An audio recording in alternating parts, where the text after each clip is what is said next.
নমস্কার। অনুষ্ঠানে উপস্থিত সমস্ত শ্রদ্ধেয় ব্যক্তিকে আমার প্রণাম। আমি বুবাই। আজকে আমি নিয়ে এসেছি আমার প্রথম স্ট্যান্ড আপ কমেডি শো নিয়ে। যদি এই শোটা আপনাদের ভালো লেগে থাকে অবশ্যই আমাকে জানাবেন। যদি খারাপ লাগে অবশ্যই কিন্তু জানার দরকার নেই, কারণ আমি কিন্তু মানবো না। তো চলুন শুরু করা যাক। সেদিন সায়নদা গল্প করছে, বলছে একটা কুকুর দেওয়ালে হিসু করছিল। হঠাৎ করে দেওয়ালটা হুড়মুড় করে তার ঘাড়ে পড়ে গেল। আমি বললাম, তারপর কি হলো? তারপর থেকে নাকি সমস্ত কুকুররা ডিসিশন নিল যে এবার থেকে হিসু করার সময় এক পা তুলে দেওয়ালটাকে ধরে রাখবে। সেদিন সায়নদার ছেলে সায়নদাকে জিজ্ঞাসা করছে, বাবা বাবা, গরু আমাদের দুধ দেয়, মুরগি আমাদের ডিম দেয়, এমন কে আছে যে আমাদের দুধও দেয় ডিমও দেয়? সায়নদা বলছে, কে কে রে, দুটোই দেয়।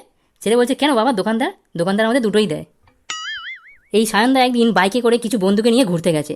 রাস্তায় পুলিশ ধরেছে। এ কি, যেখানে টিপিল ক্যারি করা অন্যায় সেখানে আপনি চারজনকে নিয়ে চালাচ্ছেন? সায়নদার সঙ্গে সঙ্গে পেছনে ঘুরে প্রশ্ন, সে কি স্যার, আমরা চারজন আছি? হ্যাঁ রে, শুভজিৎ কোথায় গেল? একজন বন্ধু বলে, লাস্ট বাম্পারটা টপকানোর পর ওর সাউন্ড আর শুনতে পায়নি।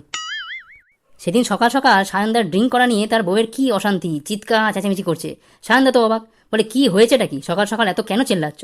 বউ বলছে, মদ খাওয়া নিয়ে খবরের কাগজে কি কি লিখেছে দেখো, কত রকমের রোগ হয় সব লিখেছে।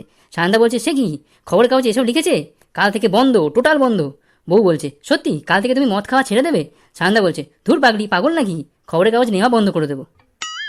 সায়নদার ছেলে স্কুলে গিয়ে বলছে, স্যার স্যার, আমার একটা ভাই হয়েছে, আজকে আমায় ছুটি দিন। স্যার বলছে, তোমার একটা ভাই হয়েছে? আমি যে শুনলাম তোমার যমজ ভাই হয়েছে। স্যার স্যার, আর একটা ছুটি আমি কালকে নেব। স্যার ক্লাসে পড়া ধরার সময় দুম করে আওয়াজ, কি হলো কি হলো? ক্লাসের জানলাটা কেউ ঢিল দিয়ে মেরে ভেঙে দিয়েছে।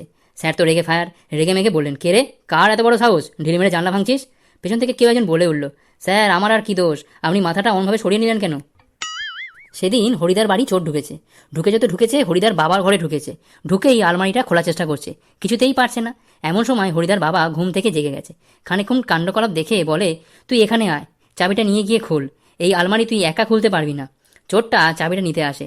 হরিদার বাবা বলে, তোকে আমি চাবিটা দিচ্ছি, তার আগে একটা গল্প শোন। আমি এই চাবিটা পকেটে নিয়ে একদিন ঘুরতে যাই।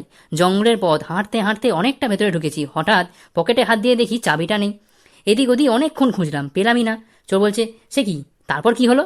তারপর কি করব বুঝতে না পেরে আমরা যেহেতু হরির ভক্ত, চিল্লে চিল্লে ডাকলাম, ও হরি বাঁচাও, ও হরি বাঁচাও। এরই মধ্যে পাশের ঘর থেকে বাবার ডাকে হরিদার ঘুম ভেঙেছে। ঘরে ঢুকে চোরটাকে মারতে শুরু করেছে। হরিদার বাবা বলছে, থাক থাক, আর মানিস না, অনেক হয়েছে। চোরটা বলছে, না না, আমাকে আরো মারো, মেরে হাত পা ভেঙে দাও, আমার শিক্ষা হওয়া উচিত। হরিদার বাবা বলছে, তোর আবার কি শিক্ষা হওয়া উচিত রে? চোর বলছে, আমার শিক্ষা হওয়া উচিত আমার কাজ চুরি করতে আসা, গল্প শোনা নয়।